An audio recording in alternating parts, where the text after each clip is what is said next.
Hey, what is up guys? Welcome back to the channel and welcome back to finally another Gran Turismo 7 car review. Now with update 1.26, the legendary Ford Sierra RS500 Cosworth found itself in Gran Turismo 7 and I was absolutely hyped beyond belief for this car. But does it actually live up to the hype that it's generated? One of the most iconic touring car races of all time and one of the most iconic street vehicles Ford has ever made. Is it really that good?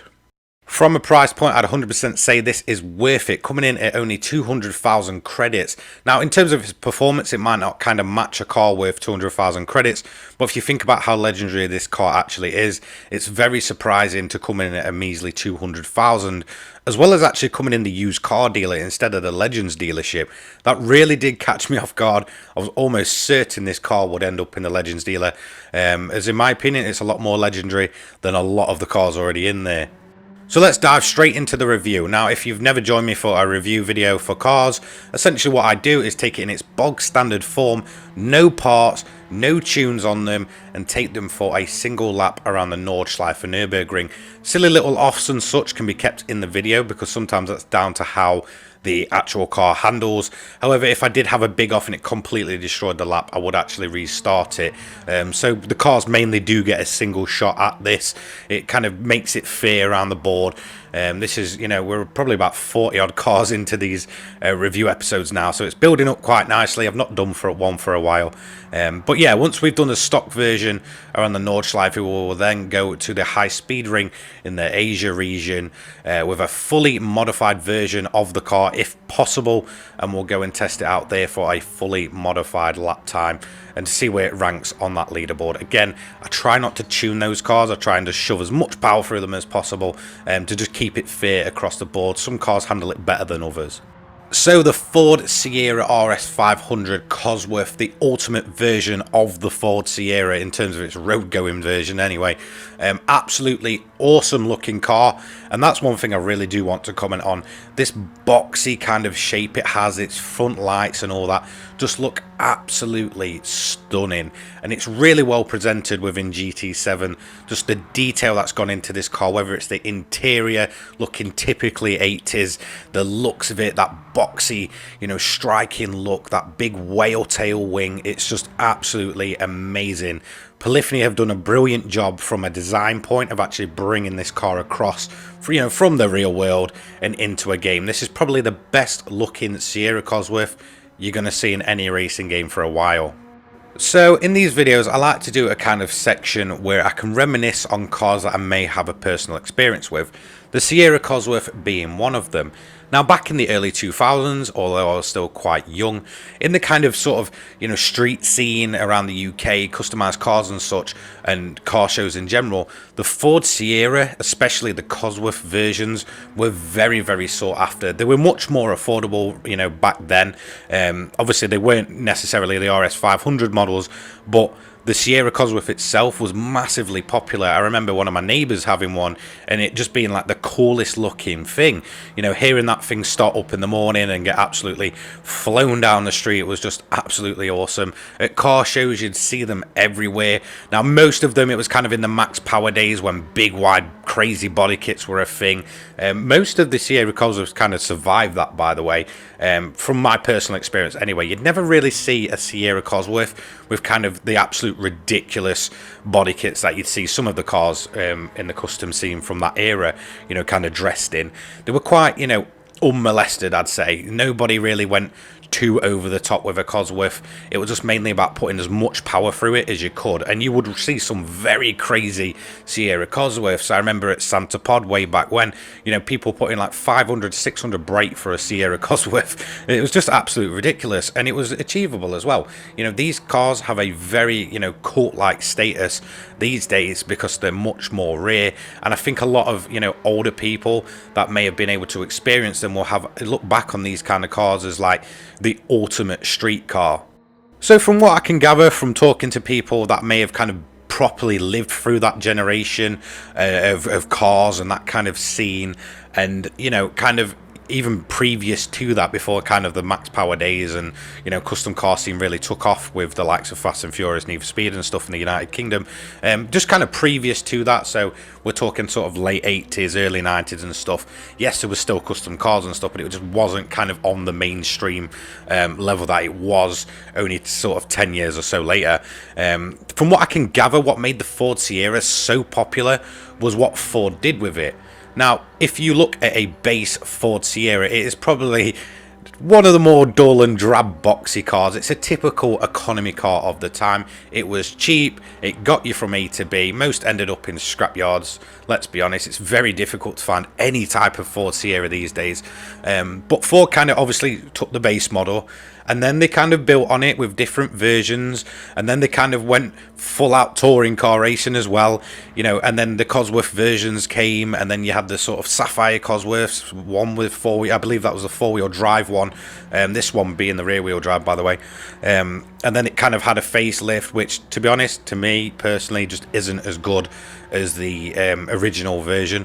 But basically there was a lot of different versions of these Ford Sierras, and it's the same if you look at the likes of the Fiestas and stuff, you know, back in the kind of, you know, late 80s to the early 90s and stuff. Say if we were talking about the Mark III, you had a bunch of sort of more boxy standard economy cars, and then you had like the RS Turbo with the big boy bumpers and stuff. So, you know, Ford were pretty genius with their car designs from, you know, even as far back as the 70s into the late 90s, early 2000s. They took, obviously, economy cars and went crazy with them, and they basically covered all bases, and it was genius. And I feel like that's part of the reason why the Ford Sierra was so popular, from what I can gather. Even my own mother owned a Ford Sierra at one point. In fact, she owned two.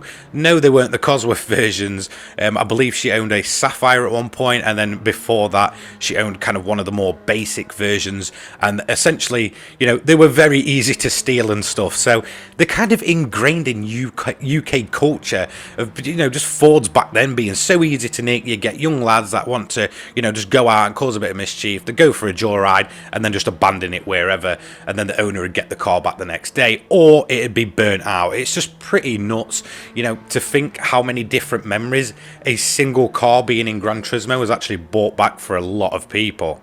You know, if you ask anyone that's kind of a bit older and remembers the Sierra Cosworth being around and such, you can guarantee they've probably got a memory of one, you know, whether it's the Cosworth version or, you know, a normal Sierra and stuff. They're just very notorious cars, and for a good reason.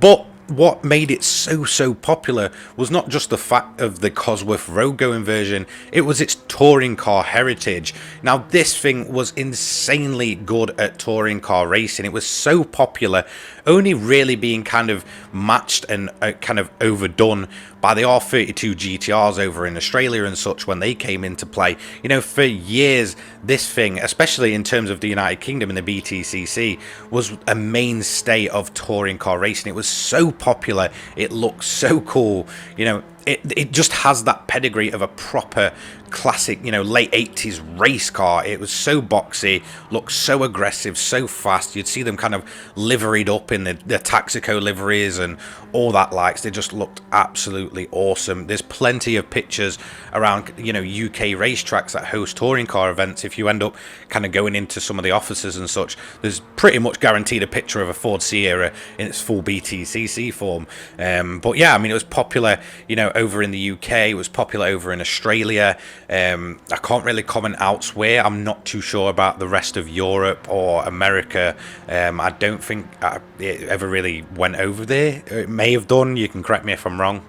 But overall, the Ford Sierra is just an absolute living legend. They're insanely cool cars, and I feel like people, you know, that have never witnessed the Ford Sierra just don't understand why it's so cool. Yes, it's not putting out the most insane numbers these days. It's nothing insanely impressive, but, you know, what this car did in motorsports and the kind of street scene, you know, around, you know, like the likes of the UK and such, is just unbelievably cool. You know, I don't think many cars really hit the same on a personal note as stuff like the Ford Sierra does. It's just an awesome car, and I absolutely love it, and it's brilliant within Gran Turismo 7 as well. So hopefully this gives Polyphony the hint to bring the Escort Cosworth back. Whilst in my honest opinion the Escort is never as good as the Sierra Cosworth, it's still a worthy addition to this game. Now that's going to be it for the lap. As you can see, these are my individual lap times. Overall, we did an 8 minutes 34.332, which isn't anything too mind-blowing, but let's go and see where it ranks among the rest of the cards. This falls in the 500 pp category, and it's come 14th out of 18, just behind the Christian Dior Mangusta, and ahead of the Dodge Challenger RT from 1970. Now, it's quite a close kind of shout. If you look at some of the other cars around it, it's really quite impressive that a car from 1987 has held itself so well. Just coming behind the Sylvia K's Type S, that's the Zenki version, which we tested about a couple of months ago, sorry, at this point. But say hello to this. This is the Ford Sierra in its full BTCC disguise, or as close to as you can get it within GT7. And I think this is where the Ford Sierra absolutely looks the part. It looks absolutely incredible in race trim. Just the boxy look matched with kind of the aero, and those front lights are just incredible. It's iconic in my opinion. So let's go and test it on the high speed ring. As you can see, this is our modified one. We've got it in its full form. Now, one thing I have noticed with the Ford Sierra, it has a kind of weird feeling to it where it doesn't like to turn in its standard form. And it's essentially forced me to raise up the ride height to get it to turn as much as possible. It almost feels like it bottoms out at the front and kind of catches itself on the arches. So yeah, I've kind of tried to sort that out a little bit. So I have kind of broke my own rule slightly by allowing the suspension to be adjusted. But that is literally it. It's just raising the ride height. This will just allow it to stop catching itself because it really just did not want to turn at all. So yeah, I have kind of solved that as much as possible. Now, in terms of how this car feels in this form, it's awesome. The turbo kind of scream on this car is brilliant. When you're driving it, just the sound of that turbo spewing up and going full pelt is just absolutely amazing. I really, really love this car. The fact it kind of leans around the corners and just absolutely feels like you're going much quicker than it does. They've really got the sense of speed right with this car, especially when it's as tuned as possible. Now, you're going to see here, we're going to do a bit of a pirouette, but we are going to manage to keep out the barrier and actually catch it. So yes, the overall lap time is going to be slower, but I thought it was pretty cool anyway. Just a whole, stream of smoke coming off it. Yeah, pretty awesome. I had to keep that in there. Yes, it's going to slow its overall time down, but honestly, it doesn't matter when a car is just this fun to drive. So there we go. That's the high speed lap done. Overall, we did a 1 minute 17.514. Even with a full little pirouette, even though we managed to catch it, it would have cost us, a fair bit of time. So let's see realistically where it comes out. It comes out in 15th out of 18 cars, just behind the Mazda Roadster NRA, which was in the previous update, and a few of the another one of the Carreras. As you can see, that's the 993 from 1995. Overall, absolutely awesome time driving this car. Loved reviewing it. Loved the history of this car. For me, in my opinion, this is an honest, you must buy this car and just experience it for what it is. Don't kind of go into it with the expectations of this is going to be the fastest thing since sliced bread. It's more about kind of the history of this car, its racing pedigree, how cool it looks, and just that classic 80s look, the 80s interior. Everything about this just screams 80s, and I absolutely love it for it, especially that whale tail. That whale tail is iconic. So there we have it, my first car review in a long time, as well as some personal kind of notes about the car. Absolutely love the Ford Sierra RS500 Cosworth. Well worth your time. 200,000 credits. Lots of tuning potential, lots of race potential. So that's going to be it for today's video. Don't forget to like, comment, subscribe, turn those notifications on so you do not miss an upload from me. Thank you to my channel members. If you want to become a channel member, feel free to do that. All my links are down in the description, as well as my sponsor for today's video, the Controller People. Honestly, thank you so much for the support recently. I'll catch you all in the next one. Take care, guys, and peace!